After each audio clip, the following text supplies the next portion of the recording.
Thank you for joining today's webinar on ransomware containment for Canadian municipalities. Before I hand it over to our presenters, I have a few housekeeping details to cover. First, the webinar will be recorded and shared after the session. All participants have been muted, but if you have a question, please feel free to type it into the chat feature, which is located on the top right corner of your screen. Please make sure to send your question to organizer and panelists only. We will be answering questions at the end of the session. However, if we can't, we will be sure to follow up with a response by email afterward. So without further delay, I am pleased to introduce Scott Leonard from Ricoh, Canada. Good morning or good afternoon, depending on where in Canada you are. I am Scott Leonard. I'm the director of the public sector team here at Ricoh, Canada, and I'm happy to be joined by Mike and by Don from our partner Bullwall. Thank you for investing the next 45 minutes with us. So what we're going to be discussing is really the growing threat that exists to Canadian municipalities from ransomware, and how a ransomware containment solution can help mitigate damage should ransomware penetrate your outer defenses. We're going to do a detailed demonstration of the Ricoh RansomCare solution and show how it really complements the type of investments you've already made in infrastructure. And then we'll finish up, as Benoit mentioned, with a Q&A period. We've all seen the sobering statistics that are in the news all the time about the impact of cybersecurity, and Canada is not only not immune to it, but is actually one of the most targeted countries globally. And interestingly enough, the municipal marketplace is actually the highest vertical for attacks. And in 2020, 44% of all global ransomware attacks that were perpetrated were against municipalities. In the end, about 75% of ransomware attacks end up with data being encrypted on the target's network, and that's how they're demanding you ransom from you so that you can get your data back. And to date, the largest ransom demanded was $20 million of a Canadian municipality. So the financial impact of a ransomware attack is fairly significant. The bigger impact, though, probably is the impact on the organization. Right now, anybody that is attacked by ransomware typically is taking on average 22 days to recover from that attack. And a lot of those attacks are coming in through email. The net result, though, is globally in 2021, almost $5 billion was spent to support security and risk management against cyber threats. So if you think about why municipalities represent almost half of the attacks, if you're a cyber criminal, you're looking for some specific characteristics of your targets. And the municipal space, really 4 out of 6 of them represent how the municipal space is. One of the things they're looking for is an organization where their reputation is critically important to them, because that's more likely that that organization will actually pay the ransom. And municipal space is very much that, nobody wants to be on the front page news or on CBC. They're also looking for organizations that contain a lot of sensitive data. And as a municipality, you've got a lot of citizens' data that's private and personal within your infrastructure. And so again, very likely you're going to pay to get the information back and keep it from getting off onto the dark web. They're looking for organizations that have limited resources that they've put towards a cybersecurity infrastructure. And again, in the municipal space, citizen-centric services is really where the money's going. And so very often, cybersecurity, because there's not really a view that perhaps there's a threat, isn't really being invested in. And then lastly is low awareness among staff. So what we're finding is many municipalities have not taken the time to educate staff on the threat. Again, 1 of 6,000 emails coming in has a threat embedded into it and is infected. And if your staff isn't aware of that, they can easily be the entry point into your network. So it's only getting worse. In the first half of 2021, there were over 300 million ransomware attacks reported, which was more than in all of 2020. And so in a study done in the Canadian marketplace, 17% of Canadian organizations surveyed admitted to having had a ransomware attack. And that's low, probably, as compared to what really is happening.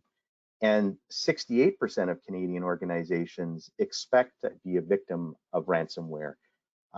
Right now, the average Canadian ransom being demanded is about $200,000. But again, that's just the tip of the iceberg, because it's the remediation that actually is where the biggest costs are. All these cyber threats are really causing the Canadian government to take action and to, they've started building playbooks for Canadian organizations to defend against cyber attacks. There have been public urgings to Canadian organizations to prepare and to take action and to arm themselves to prevent it.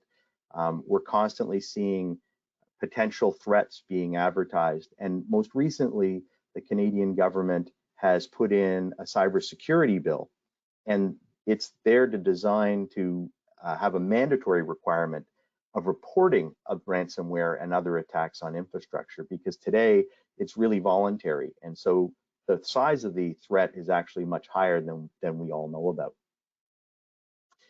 We'd mentioned that 44% of attacks are against municipalities globally, and Canada is not immune to that.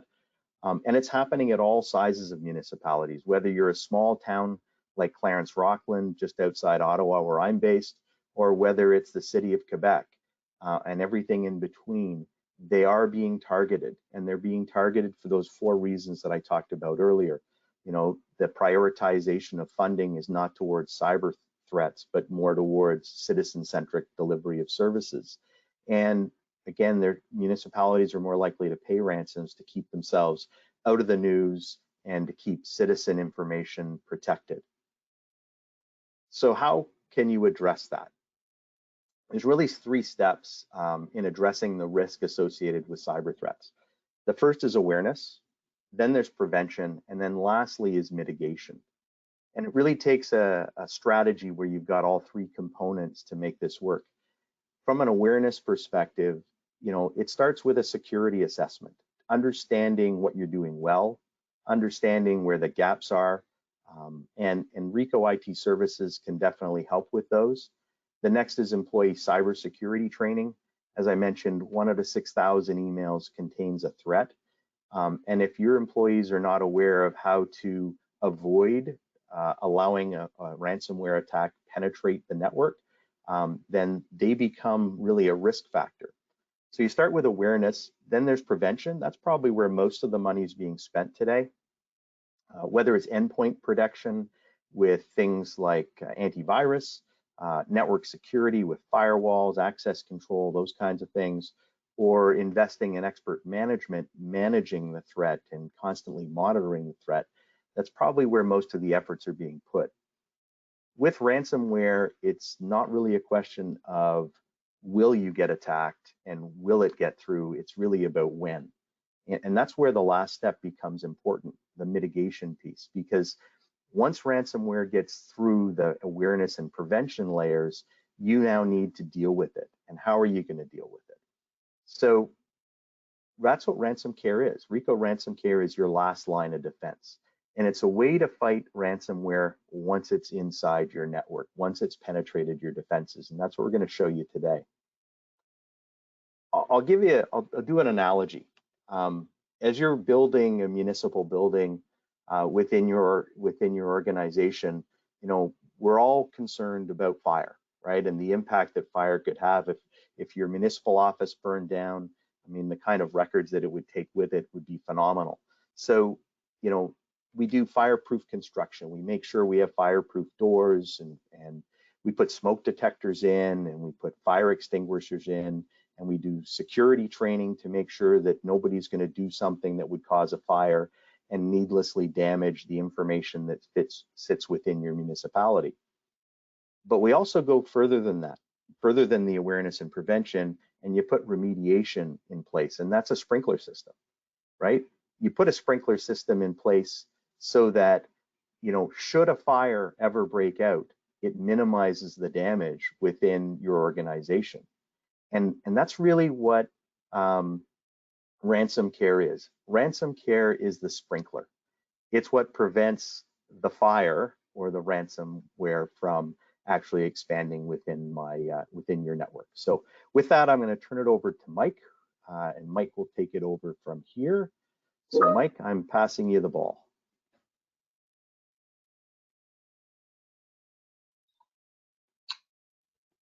Oops, all right. Thank you, Scott. Can everyone see my screen okay? I can. All right, good deal.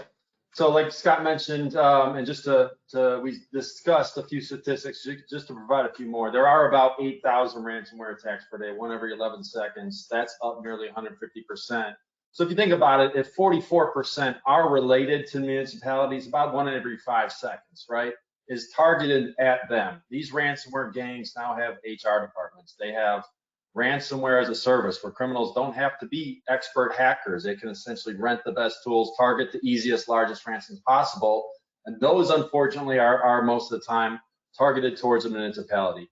So they're always looking for the most painful information. It used to be to disrupt your organization, and now it's really moved to a destruction method with them because of the new, faster, quick releases of some of the strains. We'll talk about some of the recovery processes, but no matter what the size of a company, agency, or institution is, everyone does have in common our investments. What you see here is typical security hygiene of people, process, tools, and that's really a preventative wall of, you know, next generation firewalls, EDR, AVs, etc. Right? Some of the biggest and best companies in the world are represented here, but yet you can't argue these payloads are still hitting these organizations. Also in common is none of the systems could alert or react once it has begun. And that's exactly what RansomCare does. So we're the tip of the red arrow that you saw on a previous slide, but we're there to really complement everything you see here.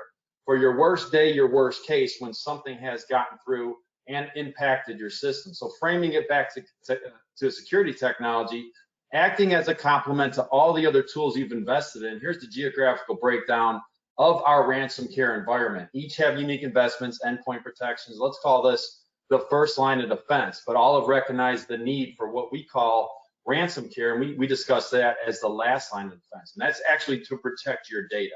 So note here, we're not looking for the strains of ransomware. We're not looking at the stop from getting onto your network. All these other folks are doing that for you.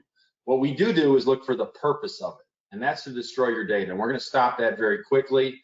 We're not tied to an existing vertical size of customer, although what you see represented here are some of the larger cities, schools, and banks, et cetera. But 1 out of every 4 or so calls we have today within our organization is really related to the public sector. It's certainly a heightened target for the bad guys. You have to do more with less. You have older systems, et cetera. But no matter who you are, if you look at the bottom quote at the right, what we do is represent that last line of defense, and there's really nothing like it in the market today that defines the service that we provide. So I'll walk you through a typical day-to-day example.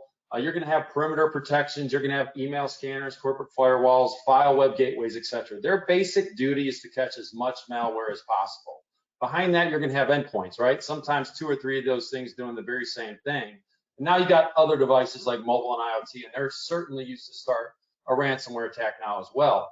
But let me finally at the bottom, let me demonstrate the data storage layer of the business, and that's really the treasure chest to the bad guy, to the cyber criminal. So from a cloud perspective, it may be O365, or you might have that data on center and on-prem, right? This is just typical day-to-day file sharing here, nothing bad going on, HR sending files, billing your clients, etc. But if I demonstrate an attack and hit that little bug up there at the top left, it's typically going to bypass a firewall. The most common method is clicking a link to a phishing email. You might miss an update to an endpoint. You might plug in a USB. You'll see some of this in the demo, but essentially it just takes one thing. It's going to bypass that and then look to infect that endpoint, disable that protection running on that device, and then head straight to the file shares at the bottom. At this point, it's going to encrypt your data on average at about 8,000 to 10,000 files per minute. It'll then replicate itself back up vertically, horizontally across the other endpoints, file shares, and then target your backup data. So at this point, you may be unable to work or function. This is typically what we see with ransomware and how it does spread. So when a ransomware outbreak begins, it's really dominoes, right? We talked about 8 to 10,000 files per minute encrypted at a very, very fast pace. These questions here, any organization will need to answer once a breach has taken place and the encryption has begun. Which files have been encrypted and where are they located? Is it on your data center in prem, or is it in the cloud? What's in those files? Do you have personal identifiable information? Do you have planning records? Do you have litigation, etc.? That may move beyond just a ransomware attack to a full-blown compliance issue. We also have to understand where the attack started. We call that the entry point, patient zero. Related to that question is which files will need to be restored. This is a very important, potentially very costly from a restore perspective without RC. You may feel the pain of working with third-party consultants, double-clicking through each file to see which one's impacted, determining the payloads, remediation services, and etc. Very costly and painful. And then lastly, as cybersecurity warfare has increased, so have the reporting responsibilities. Scott mentioned the new act that you guys passed. I think it was just 3 days ago, Scott. But that will drill more and more down to the cities, the counties, municipalities, and we can just expect further reporting responsibilities to be addressed, right? But keep in mind that Critical Information Act is around transportation, energy, financial. You have to be responsible for your citizens. So we can certainly expect the reporting capabilities to be addressed in that capacity. And then as I revisit this slide, here's just a pictorial view of where RC sits. In place as that orange brick blanket protecting your data. We call that last line of defense. That's protecting your data storage and your file shares at the bottom of the screen. If I rerun that same attack and hit the bug up there, I'm gonna bypass the firewall, compromise and infect that same end user's device. But the moment encryption starts on that device, you'll see RC react. We'll know which device the encryption had begun, and we're gonna look to isolate and shut that machine down. We're also gonna remove that user from your network so your IT teams have a chance to look all this over. Again, please note here, we're not looking for the ransomware strain. We're not looking to block ransomware. All the stuff above is you paid for, and that's their job and duty. But we are looking for the purpose of it. For us to define that, we're simply monitoring the data storage and the traffic with your organization very uniquely. So when we see the files illegitimately encrypted, that will hit certain preset alert levels in which we execute RC, quickly isolate, sever, and recover from that threat. Again, the most important point here, we talked about a sprinkler system. We do this very, very quickly. On average, 8 to 10,000 files per minute encrypted. Within 45 minutes, a whole county could be down. We're stopping and containing that on an average of 10 to 50 files. So let that sink in. That machine might be down, might be fried, maybe replace it, reimage it. However, everyone else within your organizations remain up and running, productive, and most importantly, your critical data is safe, right? So ultimately, our job is to ensure your business continuity and as designed, stop an attack from becoming an outbreak. And I like to look at this slide from left to right, that last line of defense. But firstly, everything that you see on the left is needed and necessary. They play a key critical role. They're blocking a lot of threats and a lot of malicious activity from getting onto your network, right? You have AI tools, you have EDR, you have frontline sensors. And again, we endorse all of these security investments. They are needed and necessary, but we are living in a win not if world. With companies, with cities, with counties in relation to ransomware, you cannot buy your way out of preventing incidents and attacks. So if we look at RC, we call that last line of defense, and to us, it's defined as a 4-stage process. You will see all this in the demo shortly, but different from all the black cloud tools you see on the left, we are detecting on your data and not the ransomware strain in itself, right? So the key point here is we do need to see or detect some type of illegitimate file encryption. But as soon as that begins, we hit the alarm, the RC dashboard, your IT team's alerted, and then we do initiate a 24/7 automated response and containment for you. So no human keystroke or interaction is required on your behalf. From a response perspective, really the heartbeat of our solution, we're gonna shut down the device, shut down the network card, the end user cannot get back in, we're gonna remove them from Active Directory. Potentially they're using multiple devices depending on the location. A connection or VPN can be dropped, SMB share rights removed. etc. All this would disconnect that user from your network and stop the spread of the encryption.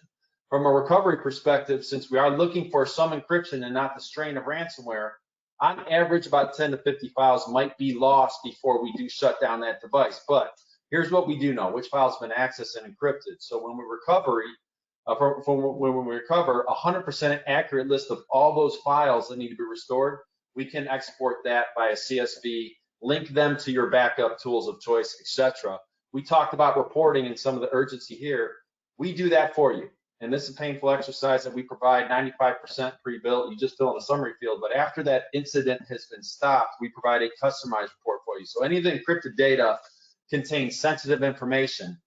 Let's call it person identifiable information. We can provide a report that you can forward to a compliance agency that you have to address. Typically, you got 72 hours to do that. But in that report, full list of all the files that have been affected, timestamps on when the attack started, when RC stopped it, and this can be provided to anyone within your organization. So we make it locating and restoring lost data very simple, life much easier in that capacity. 2 quick slides. I'm going to hand over to Don for the demo, but from an architectural perspective, don't discount this. Very nice. We are an agentless tool. So nothing to install on your endpoints, nothing to install on your servers or your storage platform. We do not need write access to anything in your environment. To put it short, we stand this up very quick. All that we do need is a virtual server, and that's in your environment that will point to the file shares that you would like RC to specifically monitor. Again, that's just read access only. And these files can be on-prem, they can be in the cloud. It does not matter to us as long as we have read access to them. A few benefits here: as soon as we update or upgrade RC, your full environment is protected because we don't have presence in your infrastructure. There's no performance tax or degradation, so your system does not slow in any way. What we do is listen. So we're listening to files when they're modified, created, deleted, or renamed. We will identify file event notifications on network broadcasts, and that's done by a Microsoft Tech, SMB, or ICIF protocol. So we're not adding network traffic, not repeatedly scanning a file every time like an antivirus application might do. In short, you can stand this up very quick and your system will not slow in any way. You might have employees in coffee shops, hotels, etc., but they're still accessing company data. It may be O365 or a OneDrive. So what we do in this capacity is intercept that traffic between user and cloud.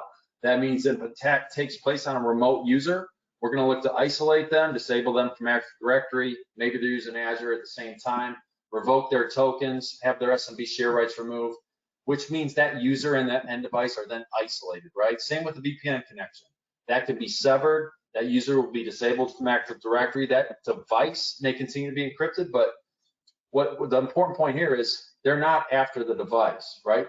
The encryption will be unable to spread any further. The cyber criminals are after your file shares and your storage platform, which contains your company or your city or your county critical information. My last slide, I promise, but flexible technology, flexible company, we can alert via several methods here.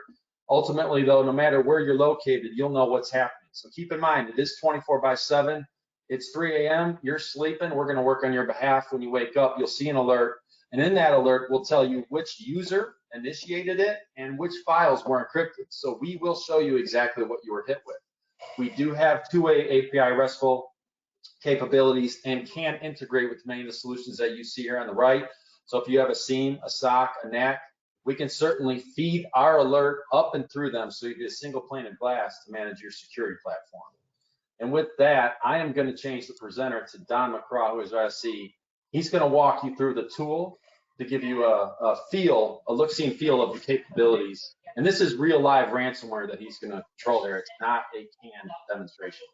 Don, let me know if you're good to go here. I appreciate that. Mike, can you see my dashboard now? Got it. All right, perfect. So I'll go ahead and I'll take over from here for everybody. So what I'm sharing out here for you to see is what we call the Bulwall RansomCare dashboard. And in this dashboard, I have the ability, of course, to do what Michael was saying, monitor the shares. So I am going to do a couple demonstrations for you. I'll break it up into two different parts. The first I'll actually show you here on this laptop that is connected to another within my lab environment. And then the second part, I'll swap over into a camera view. I'll share out my lab and I'll show you a few more demonstrations through there as well. Now, before I do go through the demos, I'm going to go through a couple of the configurations of RC just to kind of give you a bit of an understanding about how RC itself works. So I do have our RC dashboard here running on a single Hyper-V image. Just it's somewhere within the data center. It can be on premise or in the cloud. And again, this is a very lightweight server in terms of its resources. So that means it's very quick and easy for us to get up and running within the environments. Now, the first area I'll move into within RC is going to be what we call our monitoring zones. And this is where we're going to be adding in the shares that we're going to be monitoring from within RC. Now, they can be your on-premise file shares, they can be your DFS shares over here, they can be your cloud-based solutions, SharePoint, TeamSites, OneDrive, or even Google Drive. And to add these shares in, we enter them into this bar here. We can add them one by one, or we can bulk load them. But once they have been added, they do appear in our window down here towards the bottom. Now, RC only needs to have the top level share. It's automatically going to monitor everything underneath that top level. And RC also only needs to have read access, as Mike was mentioning earlier, to perform its job here. One important thing to keep in mind is RC is not recursively scanning your file shares the way that endpoint solutions typically do. It's just going to monitor. It's just listening in for those file event notifications that already exist within your network. Now, I'm going to swap right back to our dashboard, and I'm going to go ahead and simulate some traffic here just so you can kind of see what it would look like if it was live within your environment. So right here is what we call our live log section. Again, it's just a simulation of the users doing the day-to-day type activities. They're modifying, creating, deleting, and they're also renaming files. And as they're doing this, RC is listening in for the file event notifications. So once RC sees someone access one of the files, it goes in and takes a very quick look at the heuristics of the file. And again, it's just looking to ensure there's no illegitimate encryption taking place. So as soon as RC is satisfied that everything's okay, it's right back out again. RC will not impact your users' assets in the files. It's not going to have any impact on your network traffic either. Everything that you see in this live log section here is just pre-existing data already within your network. So this means RC will not add any extra overhead to your network traffic at all. Now, I mentioned earlier I do have a laptop that I'm connected to. So I'll go ahead and bring that laptop up for you. And you'll notice that I actually have in the background here a file share open as well.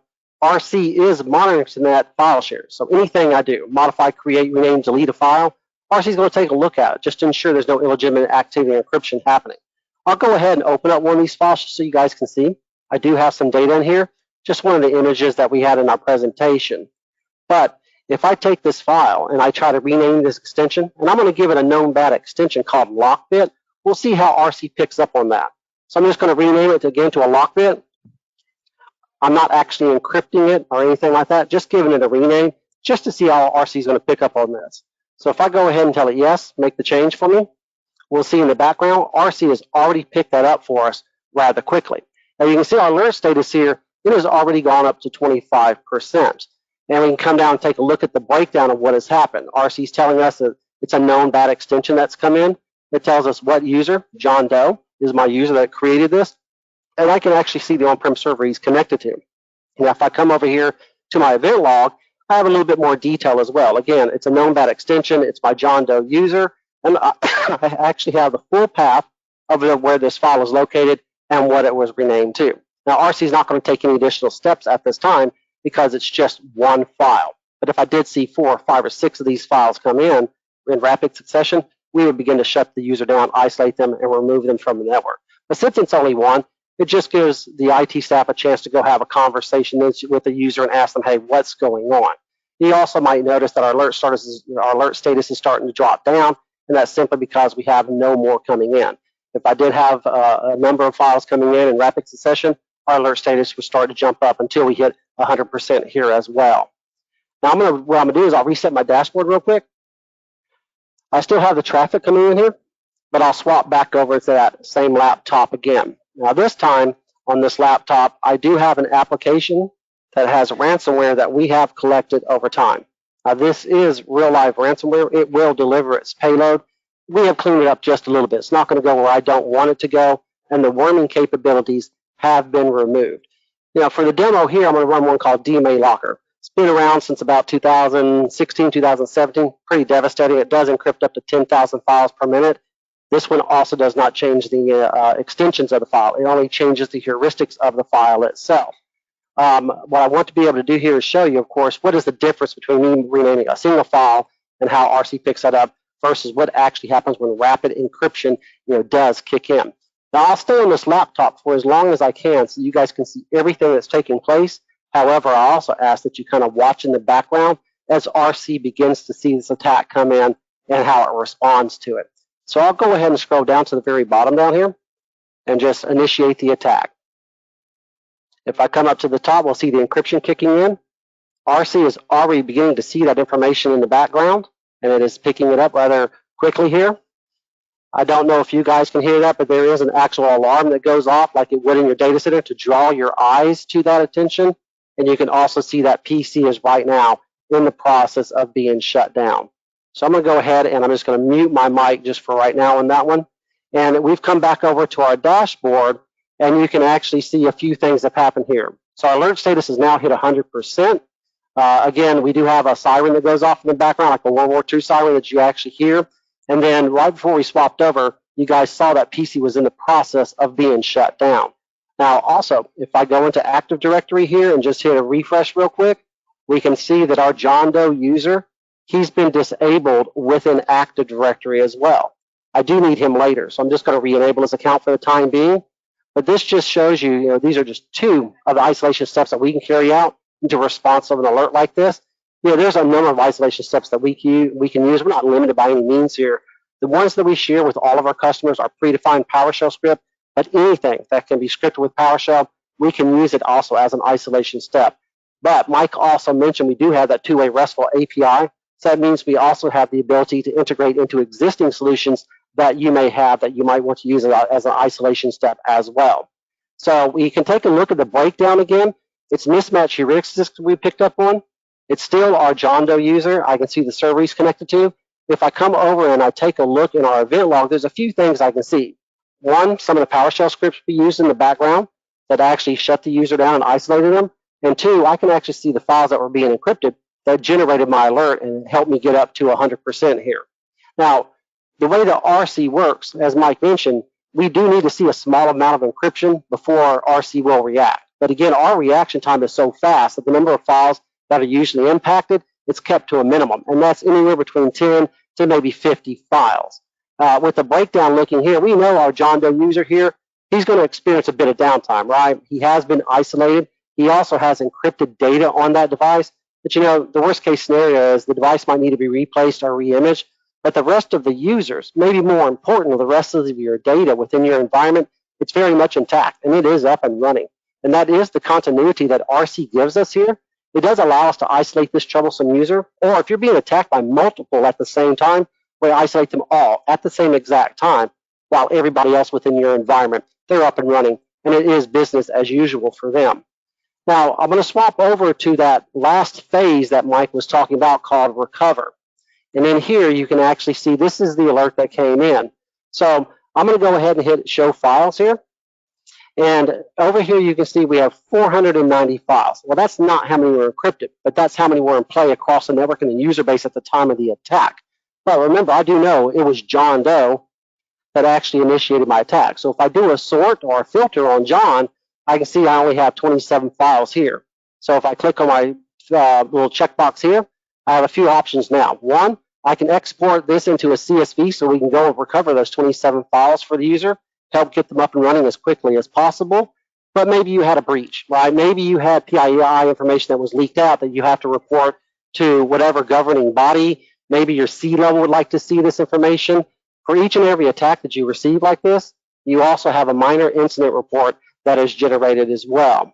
Now, this report is fully customizable. We can add in whatever logos, we can move fields around, but maybe what's more important is 99% of this report is already filled out for you. The only thing that is not is the summary. But remember, RC gives you the breakdown of what's happened, so it's really simple to enter that data. But we do have the start and the stop time of the attack. If I come down, I can actually see how many endpoints were attacked, how many files were encrypted, who initiated the attack, the IP of their machine, and I also have a summary of the files that were encrypted. Now, if I go even further down into the appendix, I have a full listing of the files that were encrypted. So really all I have to do now is print this off, sign it, scan it back in, send it off to whomever would like a copy of it, and then we can do what's more important, which is focus on our user, help get them up and running, and clean our environment as quickly as possible. So what I'm going to do right now is I'm going to go ahead and I'm going to stop our traffic that's coming on the live log. I will reset our dashboard again, and I'm going to move this into my lab environment. All I ask is if somebody can please let me know as soon as they can see my camera view show up, and then I will go ahead and begin a few more of the demos through there as well. So give me 1 second here. Here comes my camera. And can everybody see my lab environment? Can you see me okay? All right, perfect. So we do have our lab environment behind me. I'm going to go ahead and just move my mouse over so I can control everything from this side as well. And again, I just stopped the traffic. It's still running in the background, just no live traffic coming through at the moment. And you can see I have a number of laptops, and I'll introduce them to you in a second. Now with the RC, when it comes to your shares, we can do a couple different things. We can put kill switches in place like I did for our John Doe user here with the attack taking place, but maybe you have certain shares that are sensitive. You don't want us to shut anything down, but maybe just notify you of what's going on.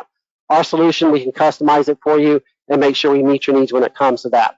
Now, speaking of monitoring, again, I have these laptops behind me, and I'll introduce them real quick. My first laptop here, it is protected by SentinelOne. I am connected to an on-premise file share, and RC is monitoring that in the background. My second device here is protected by McAfee. I am connected to Google Drive on this device, and RC is also monitoring that one in the background. And then my final device here is protected by Microsoft Defender. I have my OneDrive on this device, and RC, again, is monitoring that one in the background. So when it comes to our cloud, such as our Google and our OneDrive, works just a little bit differently. Again, we're not recursively scanning your file shares the way that, Endpoint Solutions typically do. We're basically looking every 10 seconds for the delta changes coming in. So as we see those changes come in, we'll take a look and see, do we have any illegitimate encryption happening as well. Now, depending on how fast my network is today at the home, typically I see it synchronized from my local Google Drive or my local OneDrive up in the cloud. It's about 30 seconds to a minute. After that time, RC starts to see the traffic coming in, and then we'll analyze it and see what actions it might need to take. I'll start with our Defender PC, our OneDrive. On this one, I'm going to run an attack called Babook Locker. It's a little bit more recent. It came out last year, middle of last year. It was run against one of our police departments. I think they claimed or requested $51 million in ransom. It does deliver up to 8,000 files encrypted per minute, so it's also pretty devastating as well. I'm not going to run the WannaCry, the DMA Locker, or anything like that. They've been out for quite some time, so you would hope or even imagine that any endpoint solution that's out there should be able to detect those older ones and prevent us. So we'll try a newer one just to see how Microsoft Defender picks up on it. So I'm going to swap over to that device for you so you can see it real quick. And on this device, I do have my OneDrive that is open. I also have that same attack software that I was using earlier. And before I do anything, I will bring up Defender and show you that I do have it running in the background. It says I'm fine, everything's protected, I should have nothing to worry about. So before I also run the attack, I'll go ahead and let's just open up one of the files. Again, it's just going to look like that image that we saw on the presentation on the John Doe PC as well. Now again, I will run Babook Locker. It does encrypt up to about 8,000 files per minute. So I'm going to go ahead and I'm going to initiate this attack. We will begin to see encryption happening on the left-hand side. And then on my local OneDrive, you can see my files are being renamed, and they're given that NIST extension at the end. Now, remember, it's on my local PC, so it does have to synchronize into the cloud. So if I come down here and I take a look, we can actually see it is beginning the synchronization process. It says I have about 29 files that roughly need to be placed up into the cloud. If I come back over to my local, I can see, look, I have a crypto info text file. I'm going to go ahead and open that file just so we can take a look at it. This is a ransomware note. Anytime you're attacked with a ransomware, you'll see thousands of these notes left throughout your entire folder structure. RC has a detection sensor that looks for that buildup. As it sees it, it begins to isolate and shut it down. Hopefully, nobody will ever see one of these in the future. I can also, before I look at anything else, do remember, I've already unleashed the ransomware. My device is being encrypted. It's already starting to make its way into the cloud. So now if I bring up my Defender, Defender is still telling me everything is fine. I am green. It has nothing to worry about. However, I have already been encrypted. Now, if I come back over to my OneDrive, a couple more things we can try to do here. So we have the crypto info, and we also have how to restore. So it's always nice they let us, want to let us know what's going on. I'm not fast enough today. My PC is already in the process of shutting down. Now, if I swap back over to our view here, RC has picked it up pretty quickly. I've hit 100% again already, and I have a breakdown of everything that's going on. I have known bad extensions, the NISTs that were coming in. I also have known bad artifacts that RC has picked up on. I can see the cloud account that was used to generate this attack, and if I move over into my event log, two more things I can see. The scripts I'm running in the background to shut that PC down and isolate the user, but I also can see the files that are being encrypted that initiated my alert to get me to 100%. And it is a new attack. So remember, I can now go into recover. I have a report that I can generate. So whoever might need to see a copy of that. But more importantly, with 100% accuracy, I can tell you exactly what files that this user generated that got encrypted. So we can go ahead and recover those and bring them back from our backup solution as quickly as possible. Now I'm going to go ahead and reset my dashboard one more time. Just clean it up, get everything back to a blank slate. And we'll run our next attack on our McAfee device. Remember, this device is connected to my Google Drive. Runs pretty similar. Now, I'll swap to that device real quick so you can see it as well. Now, on this device, pretty much the same. I do have my Google Drive on my local PC here. I also have that same attack software. And before I run any attacks, I will bring up and show you that I do have McAfee running in the background. And again, it is also telling me I'm fine, I'm protected. I should have nothing to worry about. Now, for this one, I am going to run an older one. I am going to run WannaCry. Again, this one came out around 2016. So you would imagine we should all have signatures that would prevent this one from getting into anybody and everybody.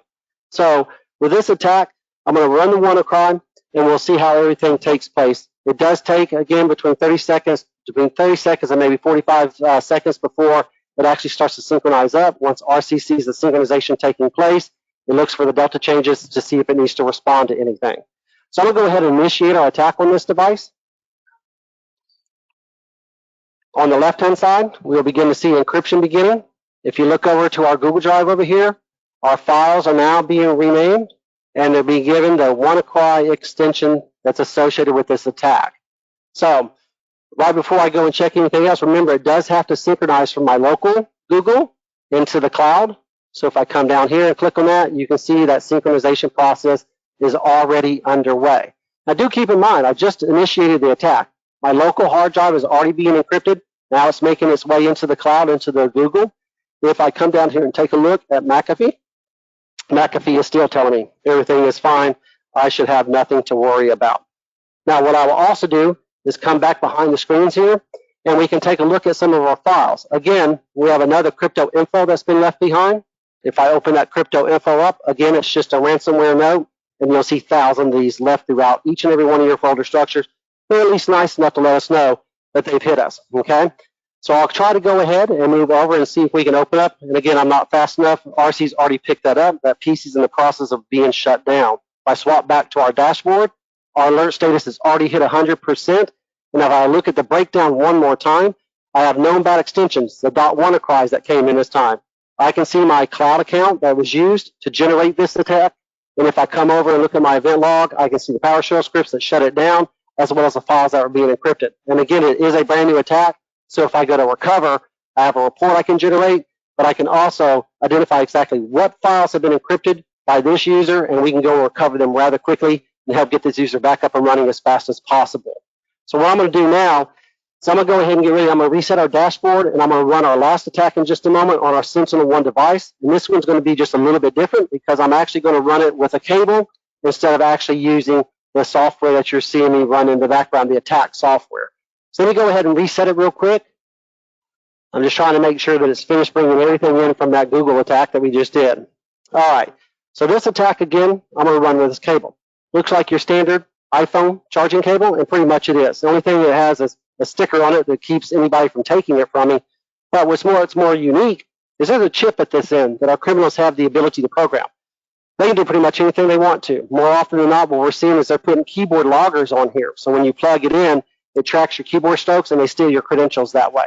Also, we're seeing them put ransomware on here. So when you plug it into your device, it delivers its payload. Now, more often than not, they're putting delay switches in here. So it's not going to deliver the payload immediately. It delivers it after hours, either when you've gone home for the day or maybe over the weekend when there's less eyes within your environment. These cables are making their way out there into the environment in several different ways. One, a criminal just leaves them somewhere. Somebody sees an abandoned cable, they pick it up. Now they've got ransomware. They're also going to the trade shows where you have all the vendors and the booths and all the free swag that's on the table. When they're dropping these on those tables, and customers are picking up, having no clue they're picking up a ransomware cable. And then finally, they are reselling phones on the internet, and they're shrink wrapping these and sending them out with them. And again, our customers have no clue they've gotten a ransomware cable. Now, most of our customers tell us, hey, we're protected. We don't allow external storage devices. And in most cases, you'd be right. However, this is not picked up as an external storage device. It's a human interface device like a keyboard or a mouse. So it will allow this device to connect. I can plug it into an adapter and into the wall in my phone, and it will charge my phone. I can even plug it into my PC and connect my phone. It'll still charge my phone, but it will deliver its payload to this device. Now, this one's going to be a little bit unique because I'm not using PowerShell scripts behind the scenes to actually isolate and shut this user down. I have an integration like we were talking about earlier where we have the two-way RESTful API. We have a two-way RESTful API with a Sentinel-1, so I'm integrated with Sentinel-1 to allow Sentinel-1 to isolate the device. And the way Sentinel-1 works is it doesn't actually shut the PC down, it quarantines it. It disconnects it from the network, quarantines that user and that device, and then it can't do anything anymore. So I'm going to have to kind of change a couple different views as I'm doing this. So I'll bring it up and show you real quick so you can see that I do actually have Sentinel-1 running on this device. It does tell me that overall status, I am secure. So what I'm going to do, swap back so you can see me real quick. I'm going to go ahead and plug this cable in. Again, this will take just a few more minutes because we're allowing Sentinel-1 to actually do the isolation versus a PowerShell script. So our scripts have already, I've already plugged it in. We're already starting to see data come in the background. We're seeing the files that are being picked up, and I'm already starting to get a breakdown of everything that's going on. I have known bad artifacts that are coming in. And now my alert status has hit 100%. So RC has sent a command to the Sentinel-1 console manager in the background, and it has told Sentinel-1 that this device is under attack, and it's telling Sentinel-1 to go ahead and isolate it. So if you guys remember on our screen here, it says my overall status is I'm secure. We should see that change in just a moment. Coming back to our dashboard, same thing, 100% our alert status. We have a breakdown of what's going on. Known bad artifacts are coming in. This time it's my user Jake, and I can still see the on-premise server he's connected into. If I look in the event logs, I can see the files being encrypted, but more importantly, I can also see if I'm running any other scripts behind the scenes to help isolate the user. And if I do come back up into our recovery, since it is a brand new attack, I do have another report that I can generate and send out, but maybe more importantly, I can identify with 100% accuracy exactly what files were being encrypted so we can go to our backup solution, help recover them, and bring this user back up and running as quickly as possible. So all I'm waiting on right now is for our Sentinel-1 console manager to send the command out to this PC and turn off or isolate this PC and this user from the environment. So like I said, this one runs a little bit slower. Finally, I just saw it come through. If I swap back, you can actually see that it's now coming up as saying the endpoint has been disconnected from the network in accordance with our organization. This user, if they try to do anything from this point forward, they cannot. They've been disconnected from the network. They're completely in quarantine. They can't reconnect anything and do anything until they speak to the IT help desk. Now I'm getting ready to turn this back over to Mike and the team, but before I do, I want to leave you with one last thing. As Mike mentioned earlier, we are an agentless solution. We're not putting anything on any of the endpoints at all. But what we all have in common here is each and every one of these PCs are connected to a share in one way or another, either my on-premise file shares, my Google Drive, or my OneDrive. And RC is monitoring all those shares in the background. And I also have PowerShell scripts or different commands in place that allows RC to reach out and touch every last one of these devices to help shut them down and isolate them. So with that said, I'll go ahead and give it back over to Mike. But if anybody has any questions, of course, I will be around to help answer those for you as well.